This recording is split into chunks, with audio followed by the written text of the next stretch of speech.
Welcome, everybody, to chapter 37 and 38 in Genesis. We're starting, of course, here in 37. And we have this same scenario that we went through in Jacer, where Joseph is hated of his brethren and his two dreams, and they call him a dreamer. So he gets sent to check on the brethren, and we know the rest of it here, but I'll get going here. He ends up in Egypt, of course, and that, again, is the will of God. Look at the people that were saved there as Joseph came out of prison and went straight to the top of managing Egypt and the food of the world here, folks. So anyway, it's going to travel quickly here in chapter 37 in Genesis. And Jacob dwelt in the land wherein his father was a stranger, in the land of Canaan. These are the generations of Jacob. Joseph, being 17 years old, was feeding the flock with his brethren, and the lad was with the sons of Bilhah, and with the sons of Zilpah, his father's wives. And Joseph brought unto his father their evil report. Okay, so that's a sure way to get somebody angry, telling on them, see? But it was his duty here for his father. In 3. Now Israel loved Joseph more than all his children, because he was the son of his old age, and he made him a coat of many colors.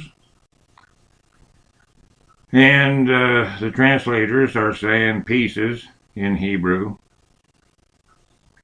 And when his brethren saw that their father loved him more than all his brethren, they hated him and could not speak peaceably unto him.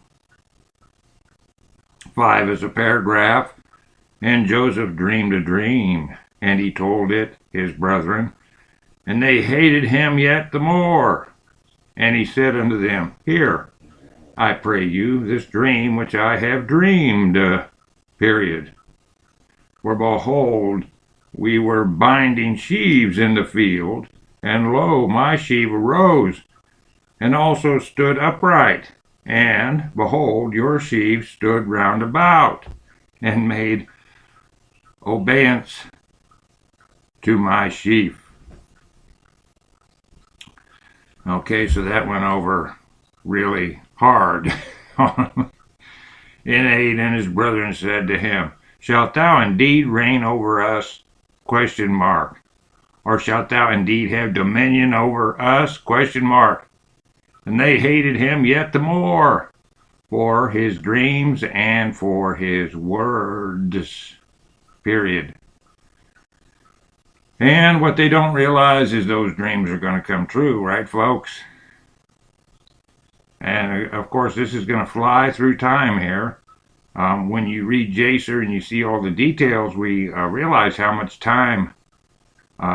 It's easy to read this, in other words, and think that it was just a moment when time has went by. So that's another benefit to the history book of Jacer, harmonized with Genesis. 9, it says, And he dreamed yet another dream, here in the new paragraph, and told it his brethren, and said, Behold, I have dreamed a dream more, and behold, the sun and the moon, and the 11 stars made obeisance to me. Period. And he told it to his father and to his brethren, and his father rebuked him, and said unto him, capital W, What is this dream that thou hast dreamed? That I and thy mother and thy brethren indeed come to bow down ourselves to thee to the earth? Question mark. And his brethren envied him, but his father observed the saying, Wise, wise, wise, O Jacob. In 12, it's a new paragraph, and his brethren went to feed their father's flock in Shechem. And Israel said unto Joseph, Do not thy brethren feed the flock in Shechem? Come, and I will send thee unto them. And he said to him, Here am I. And he said to him, Go, I pray thee, see whether it be well within thy brethren, and well within the flocks, and bring me word again. So he sent him out of the vale of Hebron, and he came to Shechem. 15, a paragraph. And a certain man found him, and behold, he was wandering in the field, and the man asked him, saying, What seekest thou? Now in Jacer, that's angelic, folks. See how God's all through this. In 16, and he said, I seek my brethren. Tell me, I pray thee, where they feed their flocks. 17, and the man said, They are departed hence, for I heard them say, Let us go to Dothan. And Joseph went after his brethren and found them in Dothan. 18, and when they saw him afar off, even before he came near unto them, they conspired against him to slay him. 19, and they said one to another, Behold, this dreamer cometh. 20, Come now, therefore, and let us slay him, and cast him into some pit, and we will say, Some evil beast hath devoured him, and we shall see what will become of his dreams. Period. 21, and Reuben heard it, and he delivered him out of their hands, and said, Let us not kill him. And Reuben said unto them, Shed no blood, but cast him into this pit that is in the wilderness, and lay no hand upon him, that he might rid him out of their hands to deliver him to his father again. So he was going to come back and get him out of the pit. Okay, so there's a good turn in old Reuben's heart there. 23, new paragraph. And it came to pass when Joseph was come, and his brethren, and was come unto his brethren, that they stripped Joseph of his coat of many colors that was on him. And they took him and cast him into a pit. And the pit was empty. There was no water in it. And they sat down to eat bread. And they lifted up their eyes and looked.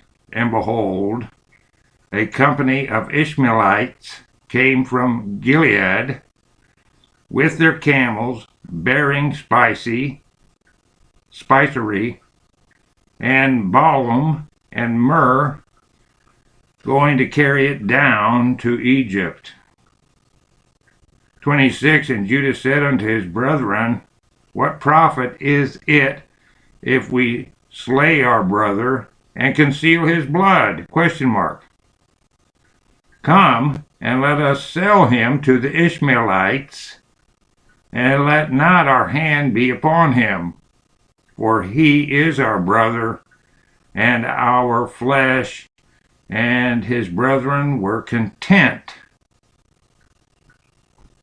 28, then there passed by Midianites, merchantmen, and they drew and lifted up Joseph out of the pit, and sold Joseph to the Ishmaelites for 20 pieces of silver, and they brought Joseph into Egypt.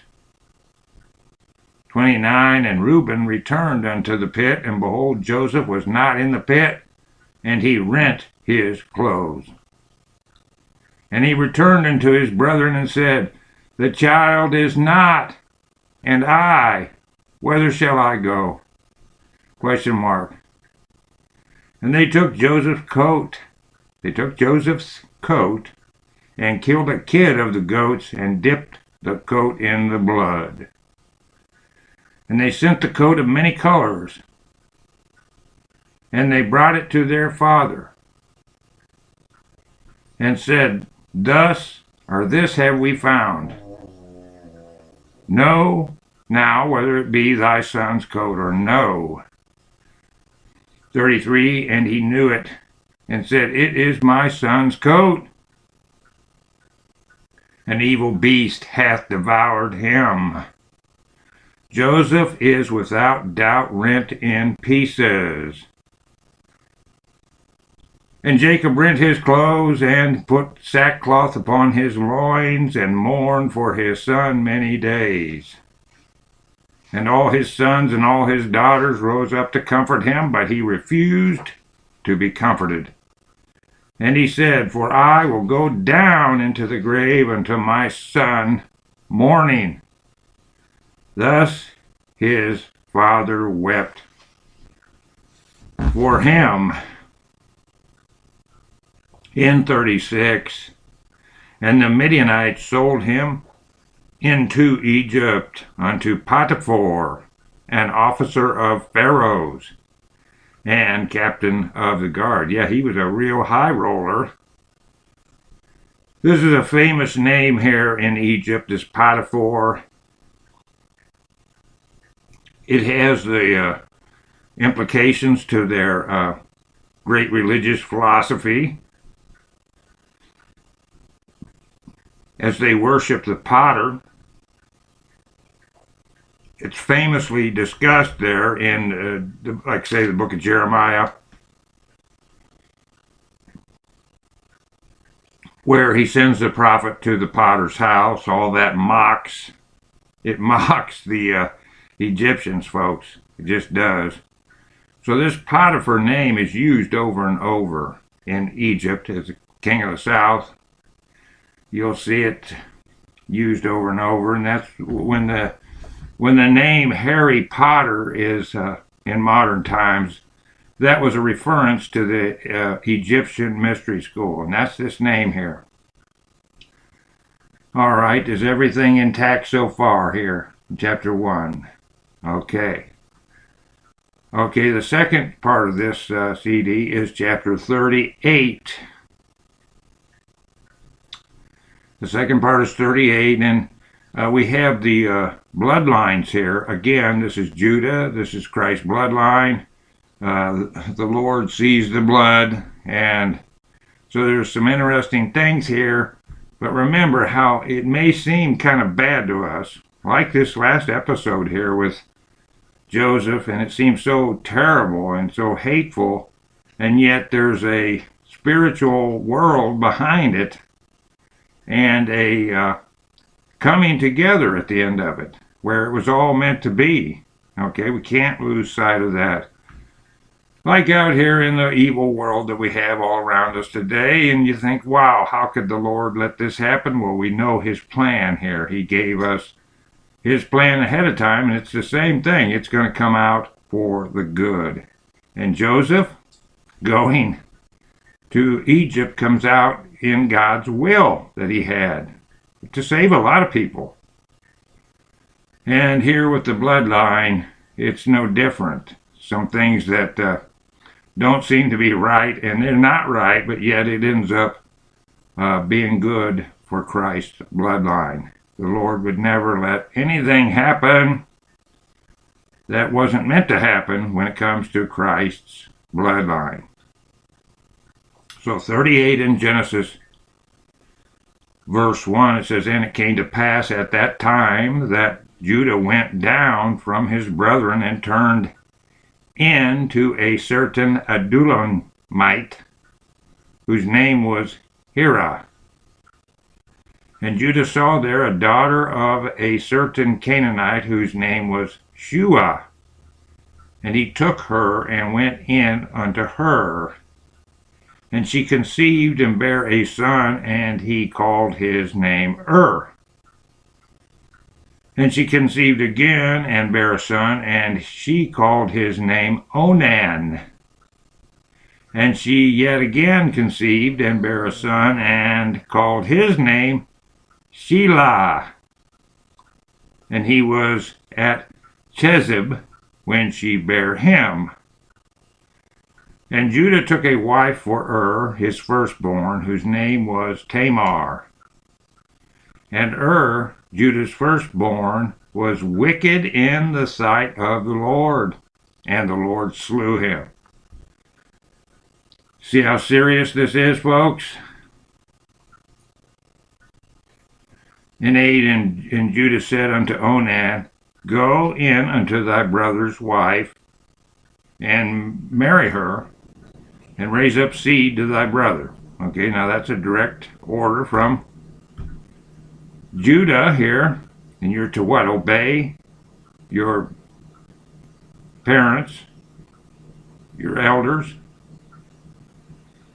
Okay, 9, and Onan knew that the seed should not be his, and it came to pass when he went in unto his brother's wife that he spilled it on the ground, lest he should give seed to his brother. Okay.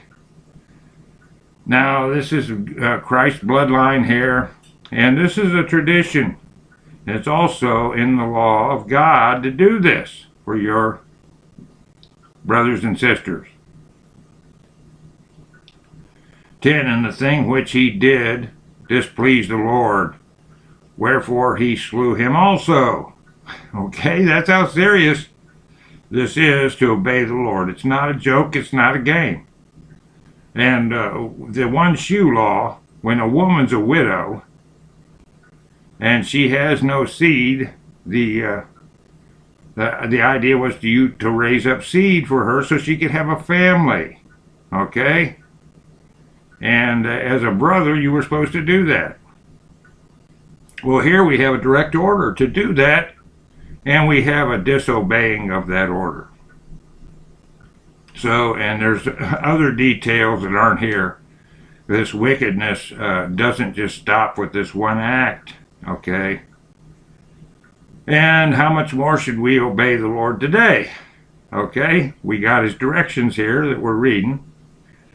Anyway, without getting sidetracked here, you see in 10 how the thing which he did displeased the Lord, wherefore he slew him also. Then said Judah to Tamar, his daughter-in-law, Remain a widow at thy father's house till Shelah, my son, be grown. For he said, Lest peradventure he die also as his brethren did. And Tamar went and dwelt in her father's house. New paragraph in 12. And in process of time, the daughter of Shua, Judah's wife, died. And Judah was comforted and went up unto his sheep shearers to Timnath, he and his friend Hira the Adulamite. And it was told Tamar, saying, Behold, thy father-in-law goeth up to Timnath to shear his sheep, period. And she put her widow's garments off from her, and covered her with a veil, and wrapped herself, and sat in an open place, which is by the way to Timnath. For she saw that Shelah was grown, and she was not given unto him to wife. Okay? So you told me one thing and you're not doing it. So I'm gonna do it here. All this is in the will of God. Just is. When Judah saw her, he thought her to be an harlot, because she had covered her face, period. Now, who stuck that in his heart to make that happen? Well, did the Lord do that? Of course he did. Of course he did. 16. And he turned unto her by the way, and said, Go to, I pray thee, let me come in unto thee. For he knew not that she was his daughter-in-law. And she said, What wilt thou give me, that thou mayest come in unto me? Question mark. And he said, I will send thee a kid from the flock. And she said, Wilt thou give me a pledge till thou send it? Question mark. And he said, What pledge shall I give thee? Question mark. And she said, Thy signet and thy bracelets and thy staff that is in thine hand. And he gave it her, and came in unto her, and she conceived by him. And she arose and went away, and laid by her veil. 19. And she arose and went away, and laid by her veil from her, and put on the garments of her widowhood. 20. And Judah sent the kid by the hand of his friend the Adullamite to receive his pledge from the woman's hand, but he found her not. 21. Then he asked the men of that place, saying, Where is the harlot that was openly by the wayside? Question mark. And they said, There was no harlot in this place. Period. 22. And he returned to Judah and said, I cannot find her. And also the men of the place said that there was no harlot in this place. 23. And Judah said, Let her take it to her, lest we be shamed. Behold, I sent this kid, and thou hast not found her. Let her take it to her.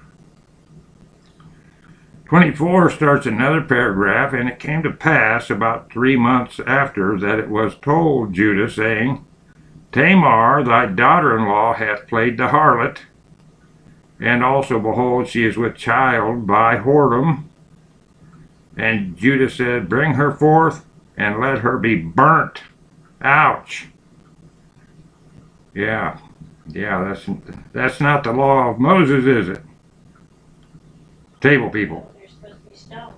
Yeah, it would be in stone, but so this was not right here at all within the law of God.